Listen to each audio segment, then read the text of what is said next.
Hi, my name is Sarah Wasco. I'm a student at Herzing University, and I'd like to give you a speech about nursing simulation. I apologize in advance. I have a bad cold, so there are going to be some distractions along the way, but I'll try to keep it to a minimum. So nursing simulation provides an effective and enhanced classroom experience that can be translated into positive outcomes throughout qualified educators, high fidelity and low fidelity methods, and ongoing research. A nursing student can come from various backgrounds. They can have a lot of experience or no experience within the medical field prior to nursing school, and both are acceptable.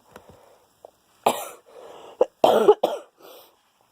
just that the school and the student will need to collaborate to make sure that the student is prepared for the workforce. And the student could potentially work in home care, long-term care, acute care, and skilled nursing. And all settings require some degree of comfort with hands-on patient encounters.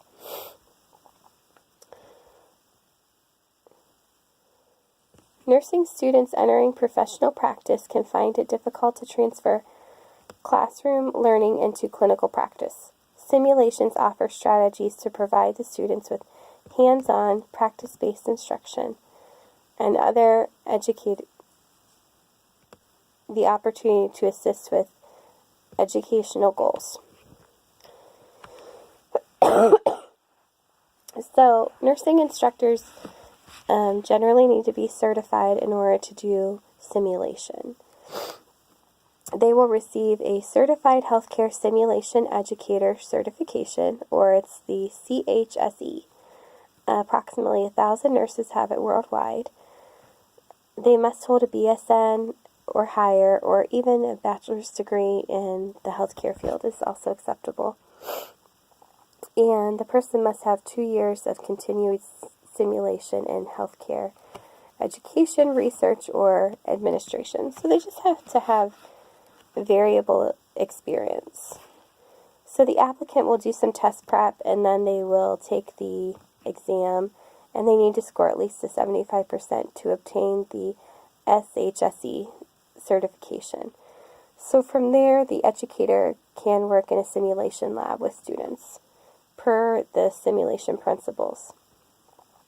American Centene University gives examples of intricate parts of nursing education with the focus on simulation.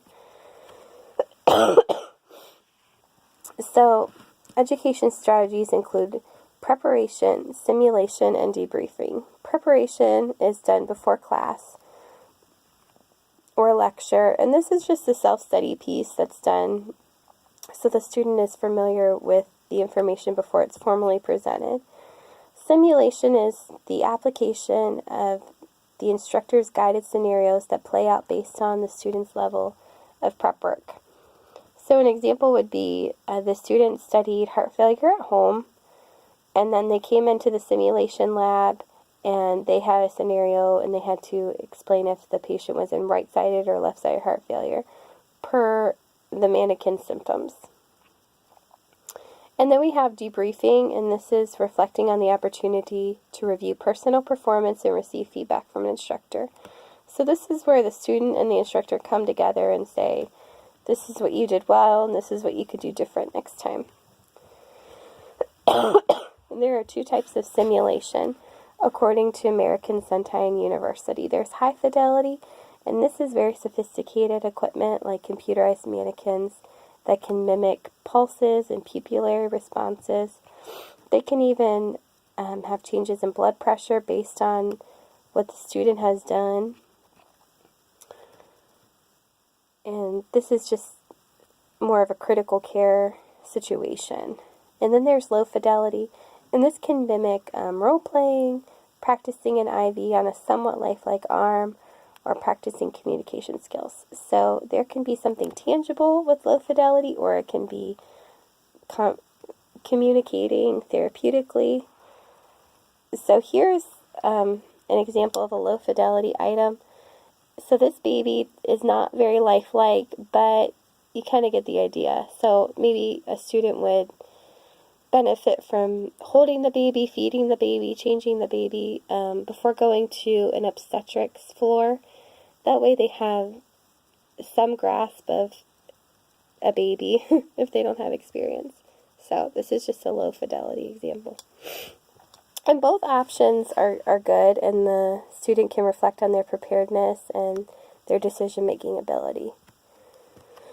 The effects of simulation. So there was a study done, and the goal was to enhance critical thinking through the simulation exposure.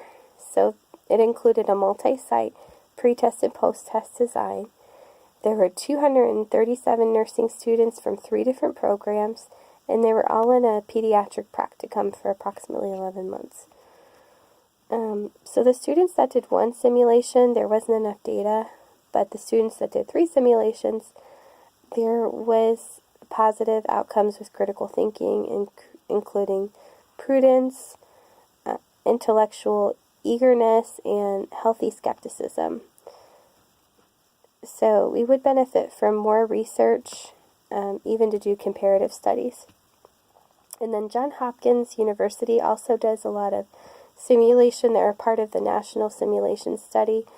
They did a study with cardiopulmonary resuscitation, and they found that simulation helped with in-hospital cardiac arrest.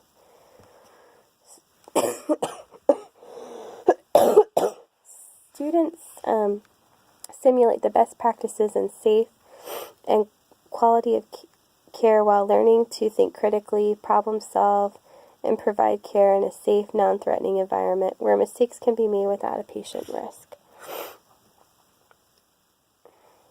So the connection between critical care, best practice, and confidence to provide competent nursing in the field of nursing is important prior to graduation.